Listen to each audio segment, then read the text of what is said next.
আপনি এনেছেন কেন? তোমার লাগে একটা সুখবর লয়ে আইছি। ফাইজলামি করে না, আপনার লেখা মাইর খাইতে খেতে আমার জীবনটা শেষ হয়ে যাইতেছে।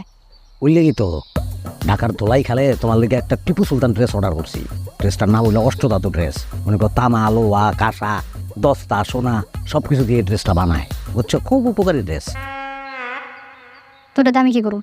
তুই ফিনটা থাকবা, অনেক উপকার তো। শরীরে বাদ বুত হইব না। সবচেয়ে বড় কথা হইলো তোমার মায়ে যে তোমার মারে না, হ্যাঁ, আল্লাহ হইব না। যে মারে সে ব্যথা পাই, এটা কোনোদিন শুনছো? এবারে এই ঘটনা ঘটবো, তোমার মায়ে তোমারে মারবো, সে ব্যথা পাইব, তোমার শরীরই লাগবো না। হঠাৎ আমার লেগে এত বেশি দরদ উতলা করতেছে। হ্যাঁ, কি গো, তুমি জানো না আমরা এক প্রাণ দুই দেহ। হ্যাঁ, তোমার অ্যাটাক করলে সেই অ্যাটাকটা আমার উপরে হয়, তুমি বুঝতেছো না? নাটক কম করো প্রিয়। নাটক হলো তোমার, হ্যাঁ, লালি মজনু কিচ্ছা অনু নাই। লালিরে বাড়ি দিলে সেই বাড়ি গিয়ে মজনুর গায়ে লাগে, মজনুর রক্তক্ষরণ হয়। আমারও তো ওই অবস্থা।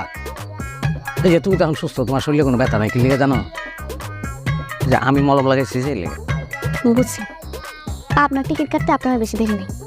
বুঝছি, আমার ডাকছে, যাও যাও যাও। সেই তো। তো ঠিকই যাইতেছেন গা।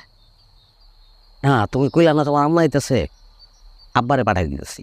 খুবই খুবই